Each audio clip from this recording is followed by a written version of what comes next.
Hi everyone, Shamise Daniel, and I will be airing on Erin's program February 6th.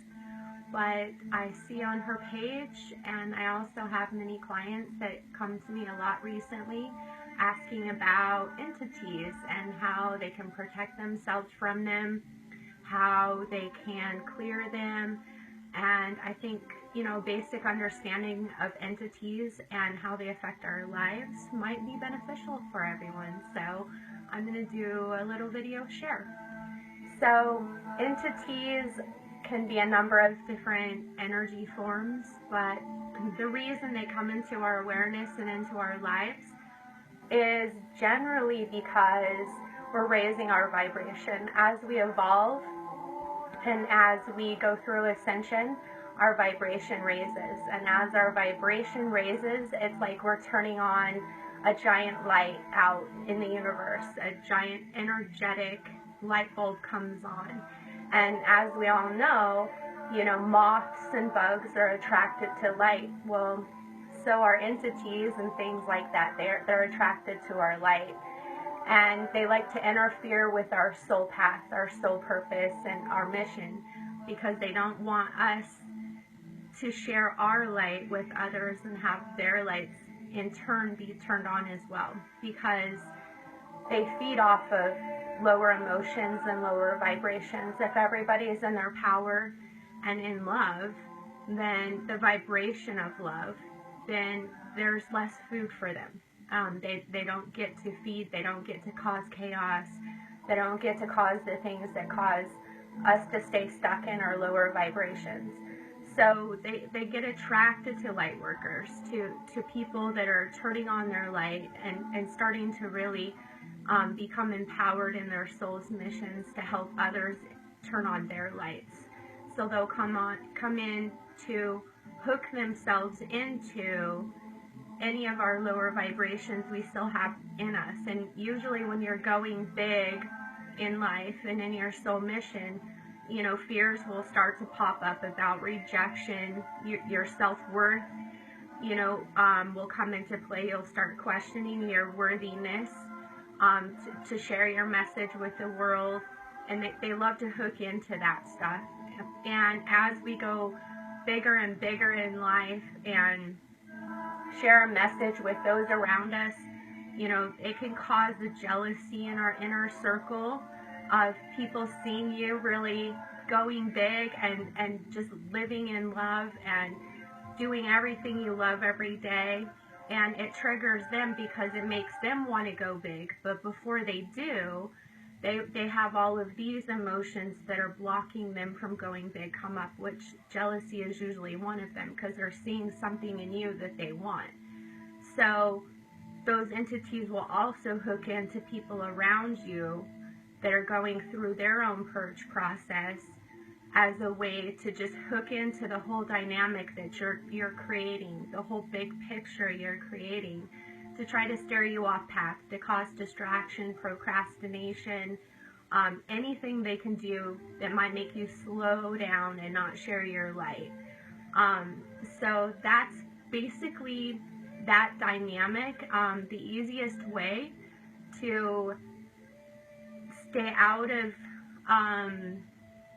the hooks and anything that they can really sink into that'll cause just a domino effect of just reoccurrences is just to stay in your power, own your creations, understand there's nothing wrong with purging and letting go of the past, but don't get anchored into it, don't identify with it, realize that it's coming up for release and that's all. And if they hook into anything and if it, to cause a trigger, don't identify with it. Just say, thank you for showing me that. I appreciate that. Thanks for that reflection of how far I've evolved, how far I've came. I'm ready to release that and be done with that lesson. And just let it move with ease and grace. And they will soon realize they can't use those against you, because you're not going to get caught up in the energy of that. It's not going to set you back. And so they'll become less and less frequent.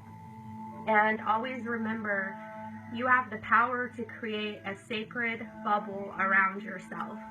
You know, we didn't come down here unprotected. We're always protected. We have the Ascended Masters, the angels, we have Spirit and Source, you know, whatever verbiage you choose to use based on your belief system. That's our protection. We always can call on them. They want us to call on them. We have free will. They're not allowed to help us unless we ask. So you have to ask.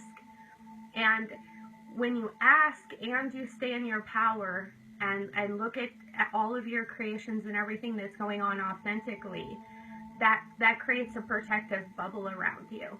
And it keeps your energy at such a high vibration that it makes it harder and harder for anything to get in and anything to cause any trouble or any problems. So just remember that you always have the power to say, no, thank you.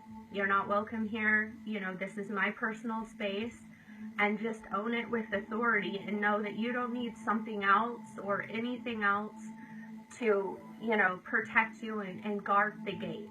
But it never hurts to call on, you know, the big guns, the Ascended Masters and the angels, because that's what they're there for. They love that. So that's always useful and practical. And I also have, there's many crystals that, you know, you can use to keep your space in a really high vibration and keep it really pure. There's a lot of oils that you can purchase and add to a mist or a spray, just to kind of keep you centered. If you're going through a deep purge, it's really hard to stay grounded and in your power, just because you're releasing so much. You know, we're humans, we have emotions, they get the best of us sometimes. So using tools and becoming familiar with them is a great and easy way to just help yourself when you're feeling a little vulnerable and weak. So I hope that helps. And if you have any questions, always feel free to comment or PM me so that maybe I can help if it's possible. So, and I look forward to being on Aram's show. I will have an MP3 in my program just for entities, just to help keep your space clear while you're going through the process and just getting into that vibrant space of owning your power. So until then, much love, many blessings, and own your stuff.